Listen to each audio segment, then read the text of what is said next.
Minsan ba sa buhay mo, natanong mo sa sarili mo ang mga tanong na to? Kung kailan nga ba darating yung taong hinihintay mo ng pagkatagal-tagal?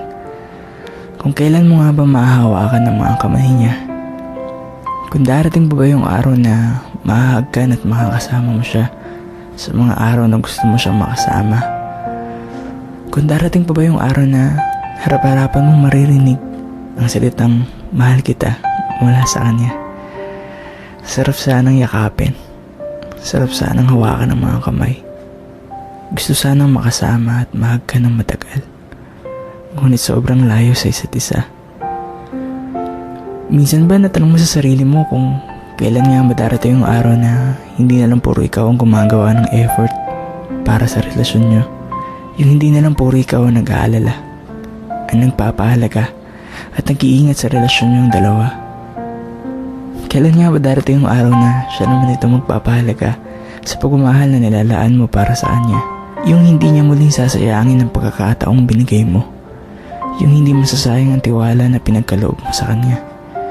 Kung darating ba yung araw na mararamdaman mo ang tunay na pagmamahal na matagal mo nang hinihintay na ibigay niya, sarap sanang magtiwala muli. Sarap sanang mahalin muli. Ngunit pagod ka na magpakatanga. Minsan ba natanong mo sa sarili mo kung kailan mo nga ba masasabi sa kanya na mahal mo siya?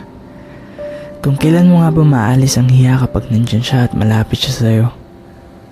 Kung darating pa nga ba yung araw na makakaya mo makipagtitigan ng mata sa kanya? Yung makakapagsalita ka ng diretso, yung makakaya mong sabihin ang gusto mo talagang sabihin sa kanya ng harapan. Yung masasabi mong, mahal na mahal kita, noon pa. Ngunit natatakot lang ako sa pwedeng maging resulta. Kung kailan mo nga ba maitatanong sa kanya kung maaari nga ba siyang ligawan, mahalin at pangalagaan? Sarap sana sabihin. Sarap sana kung kakayanin. Ngunit natatakot ka baka tuluyan siyang mawala sa buhay mo.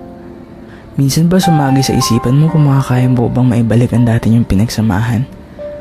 Yung magagawa mo bang maibalik ang dating kayo? Yung dating dalawang taong may tiwala sa isa't isa. Yung dating dalawang taong nagbibigay ng inspirasyon at pagmamahal sa bawat isa. Minsan ba natanong mo sa sarili mo kung maririnig mo ba ang mga salitang ito mula sa kanya? Yung masasabi niya sa'yo na, mahal pa rin kita. Miss na kita. Gusto kitang muling makasama. Sana tayo na lang ulit. Sarap sana kung may babalik. Sarap sana kung mararamdaman mo ulit ang pagmamahal niya. Ngunit hindi na kayo katulad ng dati. Sa tingin mo darating pa ba yung araw na mabibigyan ng kasagutan ng mga tanong mo? Kung darating pa nga ba yung araw na mararamdaman mo ang nais mong maramdaman, maririnig ang mga salitang nais mong marinig, makasama ang mga gusto mong makasama? Kung darating pa nga ba yung araw na hindi na masasayang ang mga effort mo, tiwala at pagmamahal na nilalaan mo? Yung malalabanan mo na ang hiya at takot na meron ka. Kung may babalik mo ba yung dati niyong pinagsamahan? Kung darating pa nga ba yung araw na hindi nasasagi ang mga tanong na ito sa isipan mo? Wala. Natanong ko lang naman. Baka kasi parehas rin tayo ng nararamdaman.